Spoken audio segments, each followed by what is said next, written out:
చిన్నపాటి వర్షానికే జలక్ దిగ్బంధంలో చిక్కుకున్న ఏపీ అసెంబ్లీని వైసీపీ ఎమ్మెల్యేలు పరిశీలించేందుకు వెళ్లారు. అసెంబ్లీ గేటు ముందు వైసీపీ ఎమ్మెల్యేలు ధర్నా చేస్తున్నారు. సాధారణ వర్షానికే అసెంబ్లీ సచివాలయ భవనాల పైకప్పులకు చిల్లులు పడ్డంపై వారు ఆగ్రహం వ్యక్తం చేస్తున్నారు.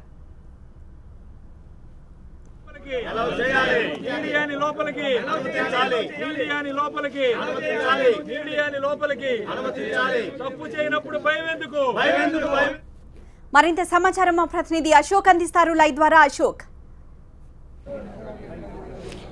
వర్షపు నీరు లీక్ వివాదం అనేది మరింత పెరుగుతుందని చెప్పాలి. అసెంబ్లీలో అది కూడా జగన్ ఛాంబర్లోకి నీళ్లు రావడం పట్ల వైసీపీ ఎమ్మెల్యేలంతా కూడా తీవ్రమైన ఆగ్రహాన్ని వ్యక్తం చేస్తూ ఉన్నారు. అదే క్రమంలో లోపలికి మీడియాను తీసుకెళ్లి లోపల ఏం జరిగింది ఏంటనేది చూపించే ప్రయత్నం చేస్తామన్నారు. అయితే పోలీసులు గేటు బయటే మీడియాను అడ్డుకోవడంతో మీడియాని లోపలికి తీసుకెళ్లాలని డిమాండ్ చేస్తూ గేటు బయటించి ధర్నా చేస్తున్న వైసీపీ ఎమ్మెల్యేలందరినీ కూడా మనం ఒకసారి చూడొచ్చు. మూతికి నోటికి నల్ల రిబ్బన్లు కూడా కట్టుకుని తమ నిరసన తెలియజేస్తున్నారు. అట్లాగే షర్టు జేబులకు కూడా నల్ల రిబ్బన్ను కట్టుకుని తమ నిరసన తెలియజేస్తూ ఉన్నారు. మీడియాని ఎందుకు అనుమతించట్లేదంటూ ప్రధానంగా ప్రశ్నిస్తూ ఉన్నారు. లోపల ఏమీ జరగలేదని చెప్తున్నప్పుడు మీడియాను పంపడానికి భయం ఎందుకు అనేది వాళ్ళు ప్రధానంగా చేస్తున్న ప్రశ్నగా కనిపిస్తున్న మొత్తం 7 ఎమ్మెల్యేలు ఈ ధర్నాలో పాల్గొన్న దృశ్యాలన్నీ కూడా చూడొచ్చు. ఇక్కడ పెద్ద ఎత్తున నినాదాలు కూడా చేస్తూ ఉన్నారు. ప్రభుత్వానికి వ్యతిరేకంగా నినాదాలు చేస్తున్నారు. పోలీసులు కూడా పెద్ద ఎత్తున మోహరించిన దృశ్యాలన్నీ కూడా ఇక్కడ చూడొచ్చు. అసెంబ్లీ గేటు మూసివేసి గేటు లోపల పోలీసులు పెద్ద ఎత్తున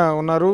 అట్లాగే ఎస్పీ స్థాయి అధికారి ప్రస్తుతం ఇక్కడ భద్రత అంతా కూడా పర్యవేక్షిస్తూ ఉన్నారు. గేటు బయట ఎమ్మెల్యేలు బైఠాయించి ధర్నా చేస్తున్నారు. గేటు లోపల పోలీసులు పెద్ద ఎత్తున మోహరించి ఉన్న దృశ్యాలన్నీ కూడా మనం ఒకసారి చూస్తూ ఉన్నాము. వర్షపు నీటి వివాదం పైన తేల్చాల్సిందే, ఖచ్చితంగా నాసిరకం నిర్మాణం జరిగింది, అక్రమాలు జరిగాయి అనేది ప్రధానంగా వైసీపీ ఎమ్మెల్యేలు చేస్తున్న డిమాండ్గా కనిపిస్తుంది. శ్రీనివాసరెడ్డి ఉన్నారు, నరసరావుపేట ఎమ్మెల్యే. ఏం చెప్తారు? మొత్తంగా ప్రభుత్వం నుంచి ఒక క్లారిటీ అయితే వచ్చింది. సిఆర్డీఏ కమిషనర్ చెప్తున్నారు కిటికీల్లోంచి నీళ్లు వచ్చినాయి అనేది ఒకటి, ఏసీ పైపుల్లోంచి నీళ్లు వచ్చినాయి అనేది ఇంకొక మాట చెప్తున్నారు. మీరు లోపలికి వెళ్ళి గమనించి వచ్చారు. నిజంగా కిటికీలోంచి వచ్చిన వర్షపు నీరేనా? మేము గమనించలేదు, లోపలికి వెళ్ళలేదు. మేము కోరేది ఏంటంటే ఏ తప్పు జరగనప్పుడు మీకు భయం ఎందుకు? మీడియాని ఎందుకు అలౌ చేయట్లేదు? లోపల తప్పేం జరగలేదు అంటున్నారు. అలాంటప్పుడు మీడియాను కూడా అలౌ చేయండి. ప్రజలకు వాస్తవం ఏంటో తెలుస్తుంది. భయం ఎందుకు పడుతున్నారు? భయం ఎందుకు? మీకు ఎందుకు భయపడుతున్నారు మీరు? ఈరోజు జగన్మోహన్ రెడ్డి గారి ఆఫీస్ ఎక్కడ? గ్రౌండ్ ఫ్లోర్లో ఉంది. అంటే పై ఫ్లోర్లో నీళ్లు రాకుండా గ్రౌండ్ ఫ్లోర్లోకి వస్తాయా నీళ్లు, వర్షపు నీళ్లు? చెప్పండి, ఎంత అబద్ధం చెబుతున్నారు సిఆర్డీఏ కమిషనర్. ఏసీ పైపులోంచి నీళ్లు వస్తాయా?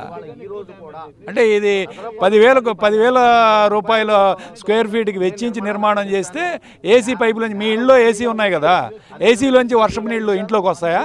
కారుతాయా? లీక్ అవుతాయా? మరి ఏం సమాధానం చెబుతున్నాడు?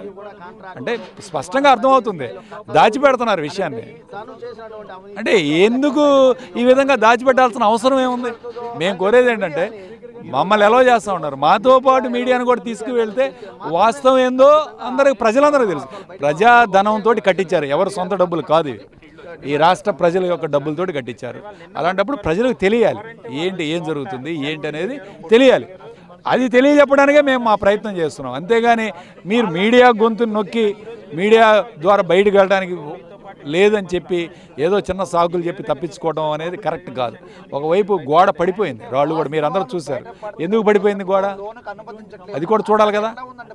మరి వర్షపు నీళ్ళతోటి గోడలు పడిపోతాయా? 6 నెలల్లో కట్టించిన గోడలు? ఉద్దేశం నిర్మాణంలో నాసిరకమైన నిర్మాణం జరిగిందంటారా, లేకపోతే వీళ్ళు వెంటబడి తొందరపెట్టి నిర్మాణాలు చేయటం వల్ల దానివల్ల ఇట్లా జరుగుతుంది అనుకోవాలా? నాసిరకం నిర్మాణం చేయడం వల్లనే ఈ యొక్క లోటుపాట్లు జరుగుతున్నాయి.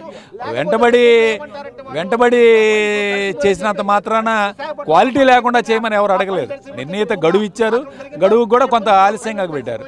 అంతేగాని నాసిరకం నిర్మాణం ఏదైతే క్వాలిటీ చేయలేదో దానివల్ల ఈరోజు ఈ సమస్యలు వచ్చాయి. దాన్ని వెలుగులోకి తీసుకురావాలని మా ప్రయత్నం, అంతే, దానికి ఇచ్చేయాలి. ఎమ్మెల్యే స్పష్టంగా చెప్తూ ఉన్నారు ఈ విషయాన్ని ఎట్టి పరిస్థితిలో కూడా ఉపేక్షించేది లేదు, దీన్ని బయటికి తీయాల్సిందేననేది వాళ్ళు ప్రధానంగా చేస్తున్న డిమాండ్. కోన రఘుపతి ఉన్నారు, బాపట్ల ఎమ్మెల్యే. ఏం చెప్తారు? నిర్మాణం చేసింది కూడా చాలా పెద్ద కంపెనీలు. ఎల్ఎన్టీ అంటే మీకు తెలిసిందే, అంతర్జాతీయ కంపెనీ. అట్లాగే షాపూర్జీ పల్లోంజీ సంస్థ కూడా మీకు తెలిసిందే, ఇంటర్నేషనల్ స్టాండర్డ్స్ ఉన్న కంపెనీయే. ఇంత పెద్ద సంస్థలు చేసిన కంపెనీ చేసిన నిర్మాణాల మీద కూడా మీరు ఆరోపణలు చేస్తున్నారు. నేను ఒక qualified కాంట్రాక్టర్ని. I was a class 1 contractor for PWD and R&B also. నేను చెప్తున్నా ఏ కన్స్ట్రక్షన్ కన్నా ఒక జస్టిషన్ పీరియడ్ ఉంటుంది.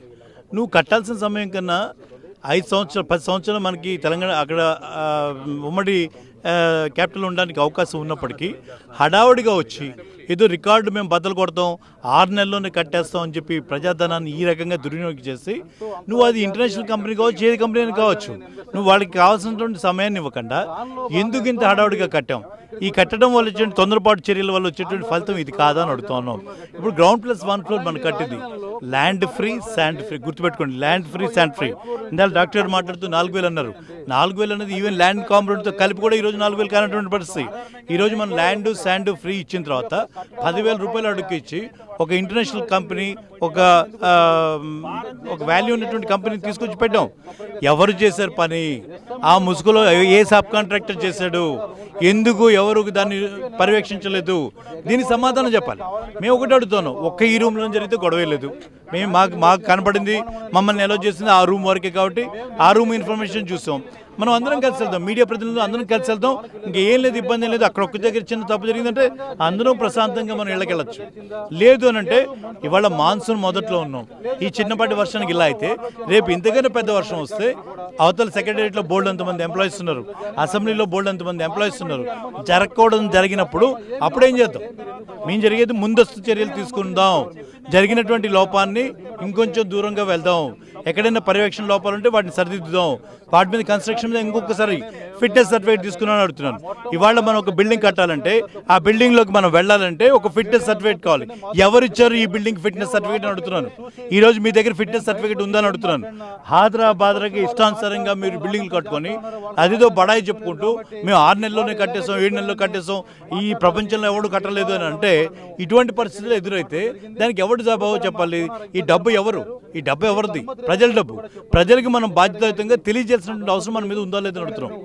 టీవీ చూసే జనాలందరికీ వస్తున్న ఒక చిన్న డౌట్ ఏంటంటే అసలు నీళ్లు ఎలా వచ్చాయి అనేది. అధికారులు ఒక రీజన్ చెప్తున్నారు, మీరు ఒక రీజన్ చెప్తున్నారు. మీరు ఒక A1 కాంట్రాక్టరు, మీ కన్స్ట్రక్షన్ మీద ఒక గ్రిప్ ఉంది, మీరు పరిశీలించారు, లేకపోతే వాళ్ళు చెప్పింది మీరు చూశారు. నీళ్లు ఏ విధంగా లీక్ అయ్యాయి అనేది ఒక స్పష్టత ఇవ్వండి. నేనైతే ఇంకా లోపలికి వెళ్ళలేదు. నేనేం చెప్తున్నానంటే ఇవాళ డక్టింగ్స్ ద్వారా కానీ పైన ఎలక్ట్రికల్ లైన్స్ ద్వారా కానీ రావడానికి అవకాశం ఉంది. నా కన్సర్న్ ఏంటంటే if it is in first floor, పైన టెర్రస్ మీద నుంచి వేరే అవకాశం లేకుండా ఉంటే మనం ఒక రకంగా తీసుకోవచ్చు. ఇది గ్రౌండ్ ఫ్లోర్లో జరిగింది. ఫస్ట్ ఫ్లోర్లో ఆల్రెడీ ఆఫీసెస్ ఉన్నాయి, ఫైల్స్ ఉన్నాయి, ఇంపార్టెంట్ ఫైల్స్ ఉన్నాయి. అందుకని నేను క్షుణ్ణంగా పరిశీలించాల్సిన అవసరం ఉంది. మేమేమి ఇమీడియట్గా ఇప్పటికిప్పుడేదో గొడవ ఏదో అయిపోయిందని మేము అనట్లేదు. మేమేం చెప్తున్నామంటే నేను చూసినటువంటి విజువల్స్ చాలా ప్యానిక్గా ఉన్నాయి. ఇది కరెక్ట్ కాదు. స్లాబుల్లోంచి నీళ్లు లీక్ అయ్యే అవకాశం ఉందా మీరు చూసిన? నేను ఇది స్లాబ్లోంచి లీక్ అయిందా, ఎక్కడైనా డక్టింగ్స్ ప్రాపర్గా క్లోజ్ చేయడం వల్ల చేయకపోవడం వల్ల అయిందా, ఇవన్నీ కూడా ప్రజలకు తెలియజేద్దాం. నీళ్లు కారటం అనేది మనం అందరం చూసాం. మేమేం వైఎస్ఆర్ కాంగ్రెస్ పార్టీ వెళ్ళి చెమ్ములతో నీళ్లు పోయలేదు కదా. అక్కడ జరిగిన మాట వాస్తవం. అది ఎలా జరిగిందో అందరం చూద్దాం, అందరం కలిసి వెళ్ళి చూద్దాం అంటున్నాం. ఇవాళ ఏదో రఘుపతి వెళ్ళో ఆర్కే వెళ్ళో మేము సర్టిఫై చేసేది కాదు, మేము చెప్పేది కాదు. మీడియాను కూడా ఏం జరిగినప్పుడు మీడియా కూడా వచ్చి చూస్తుంది. దాంట్లో మనం దాచిపెట్టుకోవాల్సిందే ఉంది. అంతా బాగుంది అనుకుంటే అంతా బాగుందని చెప్పి హాయిగా ఇళ్ళకి వెళ్ళి పడుకుందాం. మేము చెప్పేదంటే మీడియాను కూడా అలౌ చేయండి, వాళ్ళ ద్వారా కూడా తెలియజేయండి. ఏదో వైఎస్ఆర్సీపీ ఎమ్మెల్యేలు ఇంత అంత చేసి చెప్తున్నారు అని మళ్ళీ వాళ్ళు మొదలు పెట్టుకుంటే దానివల్ల మన ఉన్నటువంటి సమయం వృధా అవడం తప్పించి I came all the from Bapatla. ఎందుకు వచ్చాం? ప్రజలందరూ కూడా ఆశ్చర్యపోతున్నారు ఆ విజువల్స్ చూసి. కొత్త బిల్డింగ్ ఈ రకంగా ఎలా అయిందని చెప్పి ఆశ్చర్యపోతున్నారు, ఆదుర్దా పడుతున్నారు. సో దీనికి మన బాధ్యత, మా బాధ్యత, మీ బాధ్యత, ప్రజలకి రైట్ ఇన్ఫర్మేషన్ వెళ్ళాలి. ఆ కారణంగానే మేము ఈ ప్రొటెస్ట్ చేస్తాం. ఆర్కే ఉన్నారు, మంగళగిరి ఎమ్మెల్యే. ఏం చెప్తారు? వివాదం అయితే మరింత పెరుగుతోంది.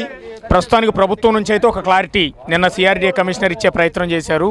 ఇంకా ప్రస్తుతానికి కాసేపట్లో మీ మీద కౌంటర్లు అయితే ఎమ్మెల్యేలు మంత్రుల నుంచి కాసేపట్లో మొదలవుతాయి. సహజంగానే వాళ్ళ నుంచి ప్రధానంగా వచ్చేది కూడా నేనే ముందు చెప్తున్నాను. నీళ్ళ రాజకీయం చేస్తున్నారు, నీళ్ళ లీక్ని అడ్డం పెట్టుకుని వైసీపీ రాజకీయం చేస్తున్నారు అనేది ప్రధానంగా వాళ్ళ నుంచి వచ్చేది. ఏం చెప్తారు? నీళ్ళ రాజకీయమా లేదంటే అవినీతి రాజకీయమా అనేది ప్రపంచ దృష్టికి తీసుకువెళ్ళటానికి మంచి మార్గం మీడియా అండి. ఆ మీడియాని మీరు ఎందుకు అలౌ చేయరు? మేము గతంలోనే చెప్పాము, ఫ్లోరింగ్లు కుంగిపోతూ ఉన్నాయి. ఆ రోజు మీరు మీడియాని అలౌ చేయలేదు, దాచిపెట్టారు ఆ తప్పుల్ని. ఇవాళ నిన్న చూసాము, సాక్షాత్తు బిల్డింగులు మొత్తం కారిపోతూ ఉన్నాయి. అది వాస్తవమా అవాస్తవమా? దానికి కారణం ఏంటి? దాన్ని ప్రపంచ దృష్టికి తీసుకువెళ్ళడానికి మీడియా మంచి మార్గం. నీళ్ళ రాజకీయమా అవినీతి రాజకీయం అనేది తేలిపోద్ది అక్కడ. కాబట్టి మీడియాని తక్షణం అలౌ చేయాలి. మాతో పాటు ఎప్పుడూ లేని విధంగా ఎక్కడా లేని విధంగా మీడియాని మేము కంట్రోల్ చేస్తాము అని చెప్పి చెప్పడం మాత్రం దీని వెనకమాల ప్రభుత్వం దురుద్దేశాలు ఉన్నాయి అని చెప్పి నేను నమ్ముతా ఉన్నా గట్టిగా. అది కానప్పుడు మీడియాని అలౌ చేయండి. ఎందుకంటే ఏమో ముఖ్యమంత్రి గారి రూమ్ కారిందేమో, ఏమో అసెంబ్లీ కారిందేమో, అసెంబ్లీ భవనం మొత్తం కూడా తడిచి ముద్దయిందేమో. కాదు అంటే మీరు మీడియా ద్వారా చూపించండి, తెలిసిపోద్ది. అంటే వీటన్నింటినీ కూడా తొప్పిపెడతా ఉన్నారు అంటే అక్కడ అన్యాయాలు అక్రమాలు జరిగినాయి అనేది చాలా స్పష్టంగా చెబుతా ఉన్నామండి. ఇప్పుడే అసెంబ్లీ చీఫ్ మార్షల్ వచ్చి ప్రస్తుతం ఎమ్మెల్యేలందరినీ కూడా మాట్లాడుతూ ఉన్నారు. ఇక్కడ ఆందోళన విరమించండి అని విజ్ఞప్తి చేస్తున్న దృశ్యాలు మనం ఒకసారి చూస్తున్నాం. మనం ఎదురుగా కనిపిస్తున్నది అసెంబ్లీ చీఫ్ మార్షల్. ఎమ్మెల్యేలు గేటు ముందు ఆందోళన విరమించి లోపలికి రావాలని ఆయన విజ్ఞప్తి చేస్తున్న దృశ్యాలు మనం ఒకసారి చూస్తున్నాం. ఎమ్మెల్యేలు మాత్రం నిరాకరిస్తున్న దృశ్యాలు మనం ఇక్కడ ఒకసారి చూస్తూ ఉన్నాము.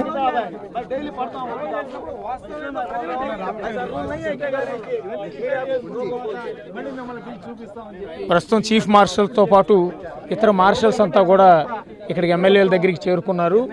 ఏం జరుగుతుందా అన్నది కొంత ఉత్కంఠగానే మారింది. అసెంబ్లీ గేటు బయట ప్రస్తుతం ఆయన విజ్ఞప్తి చేసి వెళ్ళారు. చీఫ్ మార్షల్ వచ్చారు, ఏమని విజ్ఞప్తి చేస్తున్నారండి మీకు?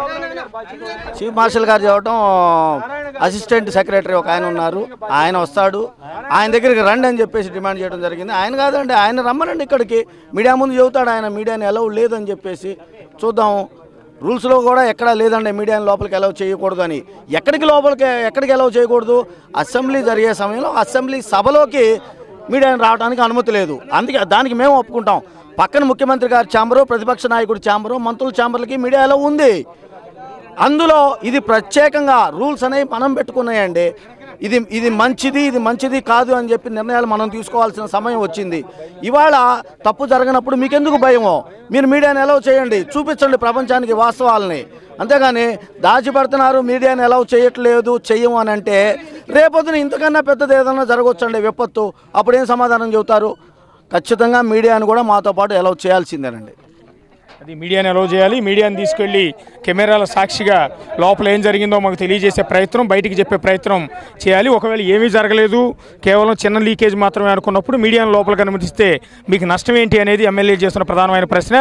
అదే డిమాండ్తో, అదే ప్రశ్నతో, అదే విమర్శలతో అసెంబ్లీ గేటు బయట ప్రస్తుతం గేట్ నెంబర్ 2లో, అసెంబ్లీ గేట్ నెంబర్ 2 ఎమ్మెల్యేలంతా కూడా లోపలికి వెళ్ళే గేట్ నెంబర్ 2 బయటించిన ఎమ్మెల్యేలందరినీ కూడా చూస్తున్నాం. వాళ్ళు ముఖానికి, ముఖ్యంగా నోటికి నల్లగుడ్డలను కూడా కట్టుకుని తమ నిరసనను తెలియజేస్తూ ఆ విధంగా ధర్నా అనేది కొనసాగిస్తూ ఉన్నారు. ఎదురుగా పోలీసులు కూడా పెద్ద ఎత్తున మోహరించిన పోలీసులందరినీ కూడా మనం ఇక్కడ ఒకసారి చూడొచ్చు. కొద్దిసేపటి క్రితం అసెంబ్లీ చీఫ్ మార్షల్ కూడా వచ్చి ఎమ్మెల్యేలను విజ్ఞప్తి చేశారు. లోపలికి వచ్చి అసిస్టెంట్ సెక్రటరీ ఉన్నారు, ఆయన్ని మీరు ఒకసారి కలిసి మీరేమైనా చెప్పాలనుకుంటే ఆయనకి చెప్పొచ్చు అంటూ వచ్చి విజ్ఞప్తి చేసే ప్రయత్నం చేశారు. అయితే ప్రస్తుతం చీఫ్ మార్షల్ చేసిన విజ్ఞప్తిని కూడా ప్రస్తుతం ఎమ్మెల్యేలు ఎవరు కూడా పరిగణలోకి తీసుకోలేదు.